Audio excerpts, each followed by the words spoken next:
Hi ಎಲ್ಲರಿಗೂ ನಮಸ್ತೆ. ನಾನು ನಿಮ್ಮ ಆಶಾ ಚಂದ್ರ ಭಟ್. ಆಶಾ ಸ್ಥಳ ಪಾಕಕ್ಕೆ ನಿಮಗೆಲ್ಲರಿಗೂ ಸ್ವಾಗತ.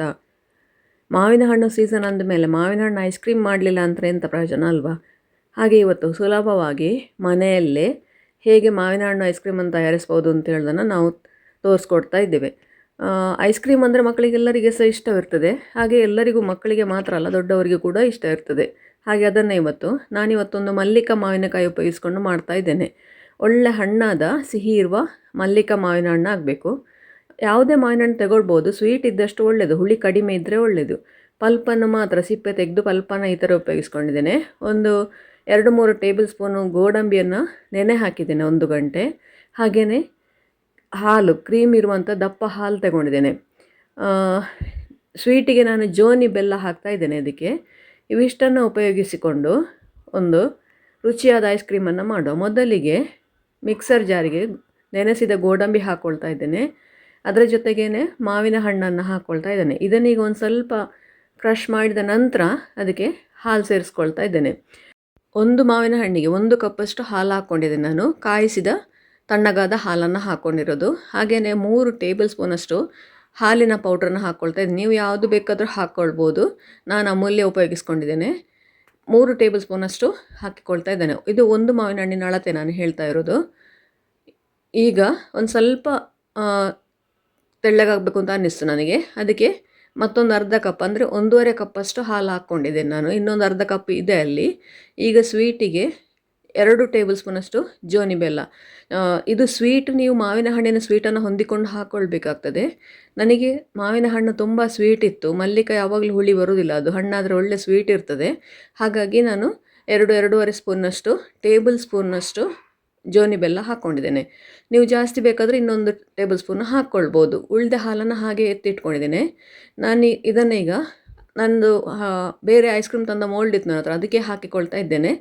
ನೀವು ಕೋನ್ ಬೇಕಾದರೆ ಕೋನ್ಗೆ ಹಾಕ್ಕೊಳ್ಬೋದು, ಇಲ್ಲ ಮೋಲ್ಡ್ ಇದ್ದರೆ ನಿಮ್ಮ ಹತ್ರ ಮೋಲ್ಡಿಗೆ ಕೂಡ ಹಾಕ್ಕೊಳ್ಬೋದು. ಕ್ಯಾಂಡಿ ಟೈಪಲ್ಲಿ ಕೂಡ ಮಾಡಿಕೊಳ್ಬೋದು.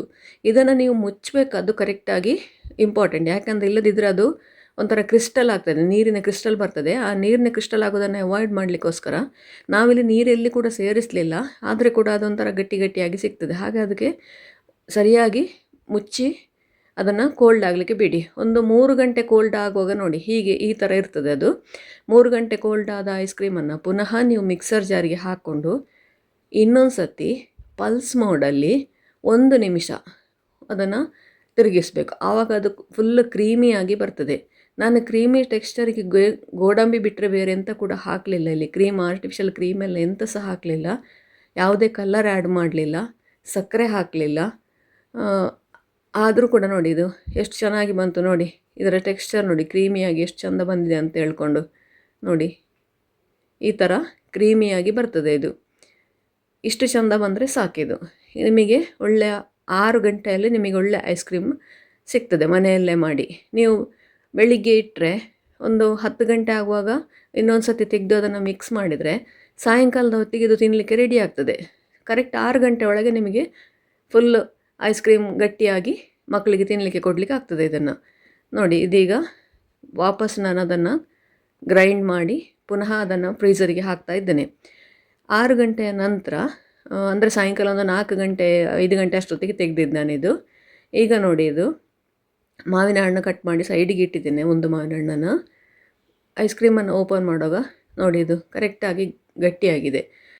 ನನಗೆ ಅದು ತುಂಬ ಕಲ್ಲಿನ ಥರ ಗಟ್ಟಿ ಆಗೋದೇನು ಬೇಡ ಇತ್ತು. ಹಾಗಾಗಿ ನಾನು ಅದನ್ನು 6 ಗಂಟೆಗೆ ಅದನ್ನು ಓಪನ್ ಮಾಡ್ತಾ ಇದ್ದೇನೆ. ಅಂದರೆ ಇಟ್ಟು ನಾನು 6 ಗಂಟೆ ಆಗುವಾಗಲೇ ಅದನ್ನು ಓಪನ್ ಮಾಡ್ತಾ ಇದ್ದೇನೆ. ನೋಡಿ, ನೀಟಾಗಿ ಎಷ್ಟು ಚೆಂದಾಗಿ ಬರ್ತಾಯಿದೆ ಅಂತ ಹೇಳ್ಕೊಂಡು, ಸಾಫ್ಟಾಗಿದೆ.